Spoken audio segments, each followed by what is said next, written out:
پچھلی کہانی میں ہم نے دیکھا تھا کہ جیکب کو قتل کی سزا ہو جاتی ہے، جس کا منظر دیکھ کے فلورا بہت بے چین ہو جاتی ہے۔ فلورا بھی تنہائی چاہتی تھی۔ اس نے بھائی سے کہا تمہارا مشورہ درست ہے۔ الیگزینڈر کے چلے جانے کے بعد فلورا نے ایک طویل اور سرد آہ بھر کر خود کلامی کی۔ یہ میں نے کیا کر ڈالا؟ آرچ بشپ کا جھوٹ میرے تجربے میں کبھی نہیں آیا تھا۔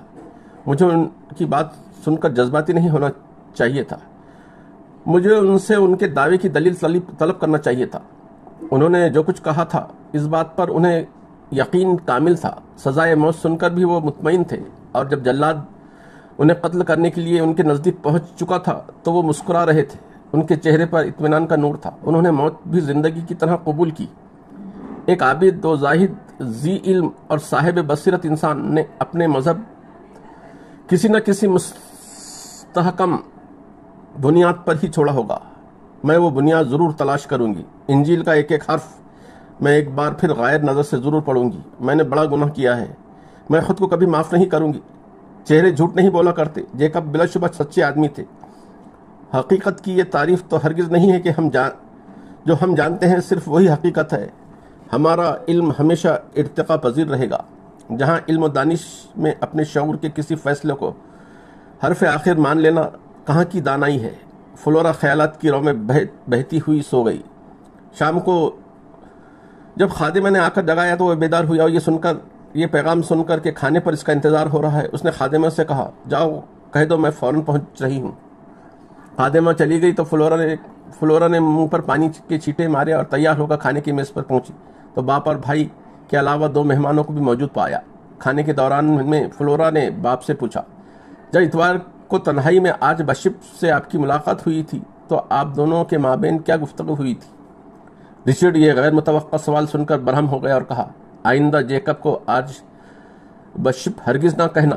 اس سے میری جو گفتگو ہوئی تھی وہ اتنی محمل اور لایعنی تھی کہ اس کا اعادہ وقت کے ضیاع کے علاوہ اور کچھ بھی نہیں ہے۔ تم اس تذکرے سے کھانا بدمزہ نہ کرو۔ اگر تم وہ گفتگو سننا ہی چاہتی ہو تو کھانا کھا لینے کے بعد سننا، جب ہمارے معزز مہمان رخصت ہو جائیں۔ رچرڈ کی بات سن کر فلورا تو خاموش ہو گئی، مگر دونوں مہمان وہ گفتگو سننے کے لیے اصرار کرنے لگے۔ ان میں سے ایک بولا جیکب سے آپ کی جو گفتگو ہوئی تھی جب تک ہم نہ سن لیں گے یہاں سے نہیں جائیں گے۔ جیکب کی گمراہی ہمارے لیے ابھی تک ناقابل یقین ہے، حالانکہ ترک مذہب کا اعتراف خود اس کی زبان سے سن چکے ہیں۔ شاید آپ کے بیان سے جیکب کی گمراہی کا کوئی مزید ثبوت مل جائے۔ مہمانوں کے اصرار پر رچرڈ نے بلا کم و کاست وہ مقالے میں سنا دیے جو جیکب اور اس کے درمیان ہوئے تھے۔ مقالے میں سن کر مہمان تو جیکب کی گمراہی پر متفق اور مطمئن ہو گئے، لیکن فلورا کے لیے تحقیق کا دروازہ کھل گیا۔ توریت، زبور، انجیل کے حوالے سے اس کے ذوق تجسس کے لیے مہمیز بن گئے۔ مہمان چلے گئے تھے، فلورا ابھی اپنے خوابگاہ میں پہنچ گئی۔ دن میں کئی گھنٹے سو لینے کے بعد نیند آنے کا فوری امکان تو تھا ہی نہیں۔ وہ روتی رہی اور جیکب کے بارے میں سوچتی رہی۔ رات گئے جب اسے نیند آئی تو اس نے خواب میں بھی جیکب کو ہی دیکھا۔ جیکب شاہانہ لباس زیب تن کیے ہوئے بہت ہی پرفضا اور حیرت ناک حد تک خوبصورت باغ میں ایک مرصع تخت پر بیٹھے ہوئے تھے۔ ان کے آس پاس کئی خادم مؤدب کھڑے نظر آئے۔ فلورا مجرمانہ احساس سے گردن جھکائے ان کی طرف بڑھی اور ان کے قریب جا کر خاموشی سے کھڑی ہو گئی۔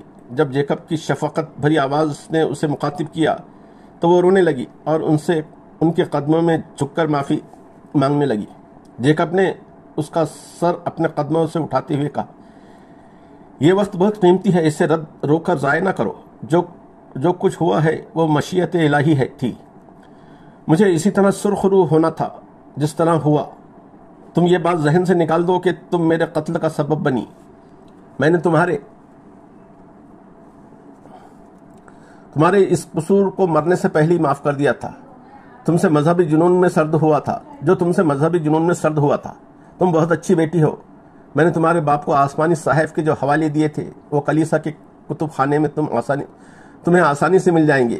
میں اب بھی تمہیں یقین دلاتا ہوں کہ اللہ کی خوشنودی اور نجات کا راستہ اسلام اور صرف اسلام ہے۔ جب تمہیں بھی حوالے دیکھ کر اسلام کی صداقت کا یقین آ جائے تو میری خوابگاہ میں جانا۔ وہاں اوپر تلے آبنوس کے 3 صندوق رکھے ہوئے ہیں۔ درمیانی صندوق میں میری قلمی کتاب تمہیں ملے گی جس پر میں نے لکھا ہے اسلام ایک سچا دین۔ اس قلمی کتاب کے مطالعے سے تمہیں بہت نفع ہوگا۔ تم اچھی طرح سمجھ لوگے کہ اسلام کیا ہے اور ہم سے کس انداز سے فکر اور کس طرز زندگی کا مطالبہ کرتا ہے۔ جیکب نے جیسی ہی اپنی بات مکمل کی اور فلورا کے سر پر شفقت سے ہاتھ رکھا، خواب بکھر گیا۔ پھر نہ باغ تھا نہ جیکب۔ فلورا کی آنکھ کھل چکی تھی اور اسے خوابگاہ کی خاموشی میں اپنے دل کی دھڑکنیں صاف سنائی دے رہی تھیں۔ فلورا کو اپنے خواب کے سچے ہونے کا یقین تھا۔ اس نے زندگی میں بہت کم خواب دیکھے تھے، مگر جتنے خواب بھی دیکھے تھے وہ کسی تعویل یا تعبیر کے محتاج نہ تھے۔ جو کچھ اس نے خواب میں دیکھا وہی بیداری میں ظہور پذیر ہوا۔ فلورا کا ذہن خواب کے جزویات کو سمیٹنے لگا۔ کچھ دیر بعد جب صبح صادق طلوع ہوئی تو فلورا کو یوں محسوس ہوا کہ صبح صادق نے جس طرح خارج کو روشن کیا ہے اسی طرح اس کے باطن کو اندھیروں سے پاک کر دیا ہے۔ آفتاب جب کسی قدر افق پر بلند ہو گیا تو فلورا اپنے گھر سے کلیسا پہنچی اور کلیسا کے کتب خانے کے محتمم کے دروازے پر دستک دی۔ محتمم نے دروازہ کھول کر فلورا کو موجود پایا تو حیرت سے کہا، آپ اور اس وقت؟ کہیے میں آپ کی کیا خدمت کر سکتا ہوں؟ میں کچھ دیر کتب خانے میں بعض کتابوں کا مطالعہ کرنا چاہتی ہوں۔ ابھی کتب خانہ کھلنے کا وقت نہیں ہوا تھا، اس لیے میں نے آپ کو بے آرام میں اپنی اس جسارت پر معذرت خواہ ہوں۔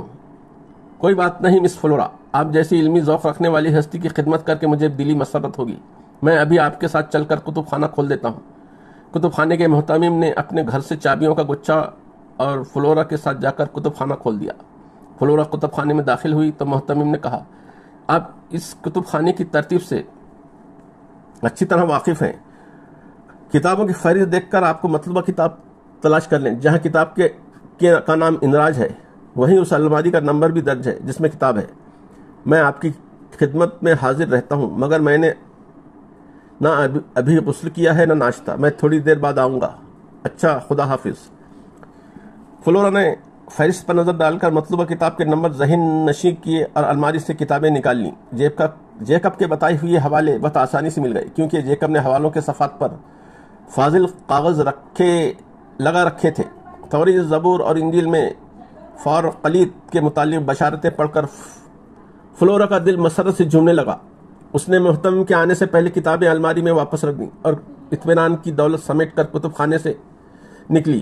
اب وہ اس طرف جا رہی تھی جہاں جیکب کا حجرہ تھا۔ وہ وہاں پہنچی تو اسے یہ دیکھ کر بہت ملال ہوا کہ جہاں رونقیں بسرا کرتی تھی وہاں ویرانیوں کا راج تھا۔ فلورا دھڑکتے دل کے ساتھ حجرے کے دروازے پر پہنچی تو اسے غیر مقفل پایا۔ اس نے ادھر ادھر دیکھا اور کسی کو اطراف میں نہ پا کر دروازے پر زور دیا۔ دروازہ کھلتا چلا گیا۔ فلورا نے اندر پہنچ کر دروازہ بند کر لیا۔ آبنوسی صندوق اوپر تلے رکھے ہوئے تھے۔ اس نے ایک صندوق کھولا تو اس میں جیکب کا جھبا ملا۔ دوسرا جھبا اٹھانے کے بعد فلورا کو اس کی تہہ میں جیب کی قلمی کتاب مل گئی۔ فلورا نے جھبا واپس صندوق میں رکھ کر اسے بند کیا اور پھر صندوق پر صندوق رکھ دیا۔ یہ کوئی بڑی مشقت کا کام نہ تھا، مگر فلورا نے خود کو بہت تھکا ہوا اور مزمحل پایا۔ اس کی تمام مسامات سے پسینہ پھوٹ رہا تھا، اس کا سانس بھی ناہموار ہو گیا تھا۔ فلورا نے اپنے گلے کا رومال کھول کر اس میں کتاب لپٹ لی اور دروازہ کھول کر باہر آ گئی۔ اس کے بعد اطمینان سے چلتی ہوئی کلیسا کے صدر دروازے پر پہنچی۔ ابھی فلورا دروازے پر ہی تھی کہ پیچھے سے آواز آئی، میں نے تمہاری چوری پکڑ لی ہے فلورا۔ آواز ہر چن کے فلورا کے لیے غیر مانوس نہ تھی، مگر وہ سر سے پاؤں تک لرز گئی اور بغل میں دبی ہوئی کتاب پر اس کی گرفت ڈھیلی پڑنے لگی۔ آواز دینے والا اتنی دیر میں قریب آ چکا تھا۔ اس نے بڑے خوشگوار لہجے میں کہا، میں تو یہ سوچ بھی نہیں سکتا تھا کہ تم کلیسا تک آؤ اور مجھ سے ملے بغیر چلی جاؤ۔ ہم آج تک اچھے دوست رہے ہیں۔ فلورا اپنے حواس پر قابو پا چکی تھی۔ اس نے ایک بے جان مسکراہٹ کے ساتھ کہا، تم میرے معمول سے واقف ہو ڈیوڈ۔ میں کلیسا آتی ہوں تو تم سے ضرور ملتی ہوں، مگر تم دیکھ رہے ہو کہ یہ میرے یہاں آنے کا وقت ہرگز نہیں ہے۔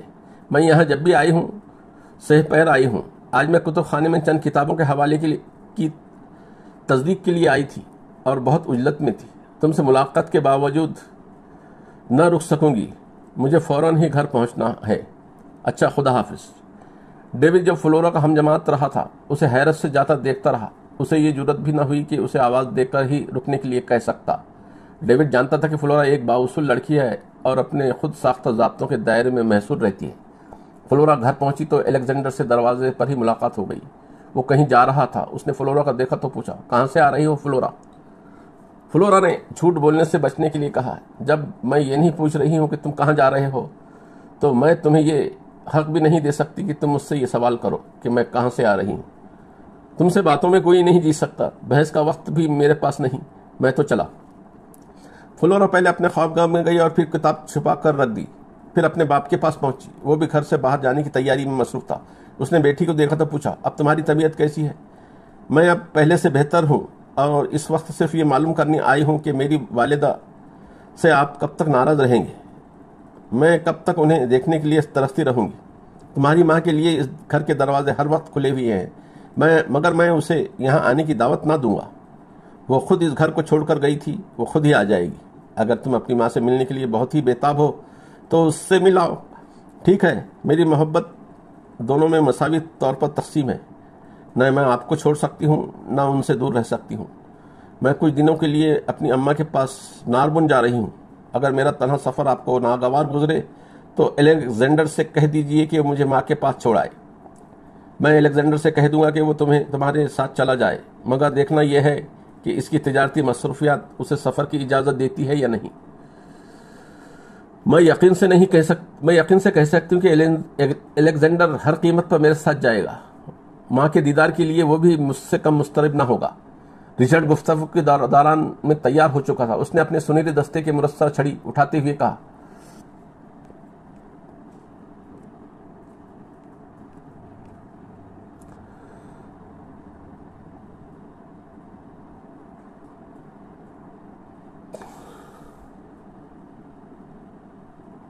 اچھا اب میں چلا. آج پاپا اعظم کی خدمت میں ایک وفد بھیجا ہے تاکہ وہ جیکب کے متعلق انہیں تفصیلات سے آگاہ کر کے نئی آرچ بشپ کی ان تقرر کروائے. رچرڈ چلا گیا تو فلورا اپنی خوابگاہ میں پہنچی اور خادمہ کو بلا کر کہا, میں آرام کرنا چاہتی ہوں. اگر میرے ملاقاتی آئیں تو ان سے کہہ دینا آج میں کسی سے ملاقات نہیں کروں گی. خادمہ چلی گئی تو فلورا نے خوابگاہ کا دروازہ اندر سے بند کر کے شمع روشن کی اور کتاب نکال کر دھڑکتے ہوئی دل سے کھولا. اس نے پہلے صفحے پر لکھی ہوئی عبارت پڑھنا شروع کی. میں نے جو کچھ لکھا ہے پورے دینی شعور اور دیانت سے لکھا ہے. اس کا ہر حرف صداقت ہے اور ایسی صداقت ہے جس کی صحت پر میں ایمان رکھتا ہوں. اس کتاب کو جو بھی پڑھے اپنے اعتقادات کی روشنی میں نہ پڑھے, جوائے حق بن کر پڑھے تاکہ بغیر سوچے سمجھے ایک صداقت کبریٰ کا انکار نہ کر سکے. اس عبارت کے نیچے جیکب کے خود خوبصورت دستخط جگمگا رہے تھے. فلورا نے اس عبارت کو کئی بار پڑھا. تحقیق اور قبول حق کے لیے خود کو اچھی طرح آمادہ کرنے کے بعد اس نے دوسرا صفحہ کا مطالعہ شروع کیا. الوہیت ناقابل تقسیم ہے اور اللہ کے سوا کسی میں بھی الوہیت کا تصور باطل ہے. عیسیٰ روح القدس اور مریم اللہ کی مخلوق ہیں. ان کے مراتب عظیم تر ہونے کے باوجود الوہیت سے عاری ہیں.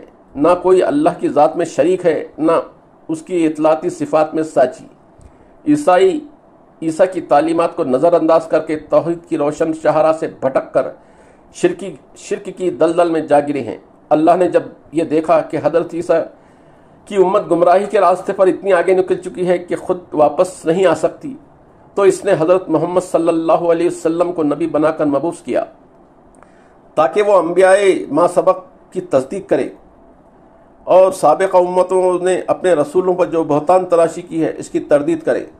حضرت محمد صلی اللہ علیہ وسلم کے آخری رسول ہیں. حضرت محمد صلی اللہ علیہ وسلم اللہ کے آخری رسول ہیں اور ان پر نازل ہونے والی کتاب قرآن آخری کتاب ہدایت ہے. میری کتاب کے دوسرے ابواب قرآنی سے ماخوذ ہیں. آخری باب میں اسلام قبول کرنے کا طریقہ اور ارکان اسلام بجا لانے کی تفصیلی طریقہ کار بھی موجود ہے. 112 صفحات پر مشتمل کتاب فلورا نے ایک ہی نشست میں پڑھ ڈالی اور ضرورت کو شدت سے محسوس کیا کہ اس کتاب کو جب تک بار بار نہ پڑھا جائے گا بات اچھی طرح سمجھ میں نہ آئے گی. فلورا بہت ذہین اور تعلیم یافتہ تھی. انہوں نے بنیادی باتیں پہلے مطالعے میں سمجھ لی. انہوں نے کتاب کے مطالعے کے بعد سب سے پہلے بلند آواز سے کلمہ طیبہ پڑھا اور آسمان کی طرف سر اٹھا کر کہا, اے کائنات کے خالق, اے محمد رسول اللہ محمد صلی اللہ علیہ وسلم کو رسول بنانے والے، تو گواہ رہنا کہ میں نے دل کی گہرائیوں سے اسلام قبول کر لیا ہے، اور میرا ایمان ہے کہ تیری گواہی میرے لیے بہت کافی ہے۔ فلورا نے کتاب دوبارہ صندوق میں مقفل کرنے کے بعد اپنا سر سجدے میں جھکا دیا اور اپنے مخلص اشکوں کا پہلا نذرانہ توحید کی شمع دل میں فروزہ کر کے رب العالمین کی بارگاہ میں پیش کیا۔ رچرڈ نے جب اپنے بیٹے الیگزینڈر سے کہا کہ وہ اپنی بہن کو کچھ دنوں کے لیے ناربون چھوڑ آئے تو الیگزینڈر بولا، میں 15 دن سے پہلے پائی ٹیرس سے ہل بھی نہیں سکتا۔ کاروباری الجھنیں یہاں میری موجودگی کا تقاضا کر رہی ہیں۔ میں فلورا سے بات کر لوں گا، آپ مطمئن رہیں۔ الیگزینڈر نے جب فلورا کو اپنی کاروباری مجبوری بتائی تو اس نے کہا، 15 دن بعد میں کوئی عذر نہ سنوں گی، تمہیں ماں کے پاس چلنا ہی ہوگا۔ میں ضرور چلوں گا بہن، ماں کے لیے میرا دل بھی تمہاری ہی طرح دھڑکتا ہے، الیگزینڈر نے جذباتی ہو کر کہا۔ فلورا بہت خوش تھیں۔ اسلام کو محفوظ طریقے پر سیکھنے کے لیے انہیں 15 دن مل گئے تھے۔ انہوں نے 15 دنوں میں کتاب ازبر کر لی، نماز شروع کر دی اور اس میں ذات کو حرز جاں بنا لیا۔ جب وہ پائی ٹیرس سے اپنے بھائی کے ساتھ ناربون پہنچی تو ان کا حافظہ کتاب سے بے نیاز ہو چکا تھا۔ انہیں ہر بات یاد تھی، وہ اسلام کی روح کو سمجھ چکی تھی۔ فکری انقلاب تکمیل کے مرحلے طے کر رہا تھا۔ بیٹے اور بیٹی سے مل کر دکھیاری ماں کی آنکھیں روشن ہو گئیں۔ فلورا کی ماں این بڑی خوددار خاتون تھیں۔ شوہر انہیں اکثر ان کے والدین کی غربت کے طعنے دیا کرتا تھا۔ وہ اکثر کہا کرتا تھا کہ اس نے ان سے شادی کر کے ان پر احسان کیا ہے، یہ بات جس میں طنز کے سوا کچھ نہ ہوتا تھا۔ ان کی عزت نفس پر بہت گراں گزرتی تھی۔ انہوں نے شوہر کو کئی بار بڑی نرمی اور متانت سے سمجھایا تھا کہ وہ ایسی باتیں نہ کرے جس کی تلافی ان کے اختیار سے باہر ہے، مگر اس کے رویے میں کوئی تبدیلی نہیں آئی، اور آخر روز کی دل آزاری سے تنگ آ کر وہ اپنی والدہ کے پاس ناربون چلی آئیں۔ این کے والدین غریب نہیں تھے، مگر رچرڈز کی طرح متمول بھی نہیں تھے۔ ان کے والد کا انتقال ہو چکا تھا۔ ان کی والدہ زمین اور مکانات کی معقول آمدنی سے ایک آسودہ زندگی بسر کر رہی تھی۔ بیٹی ناربون آئی تو ان کی تنہائیاں رونق آشنا ہو گئیں۔ الیگزینڈر 3 دن ناربون میں قیام کے بعد واپس ہو گیا۔ فلورا نے اپنے قیام کے لیے نانی کے بڑے اور کشادہ مکان میں الگ تھلگ ایک کمرہ منتخب کر لیا تھا۔ گھر میں ایک بوڑھی خادمہ تھی اور ایک معمر غلام تھا۔ اس گھر میں 5 افراد تھے۔ غلام بڑا فرض شناس تھا اور دیانتدار تھا۔ فلورا کی نانی اس پر بڑا اعتماد کرتی تھی۔ وہ آمد و خرچ کا پورا حساب رکھتا تھا۔ ایک دن جب تمام افراد کھانا کھا رہے تھے تو این نے ماں سے کہا، ابا نے ہمارے ورثے میں زمین بھی چھوڑی ہے اور مکانات بھی، مگر میرے خیال میں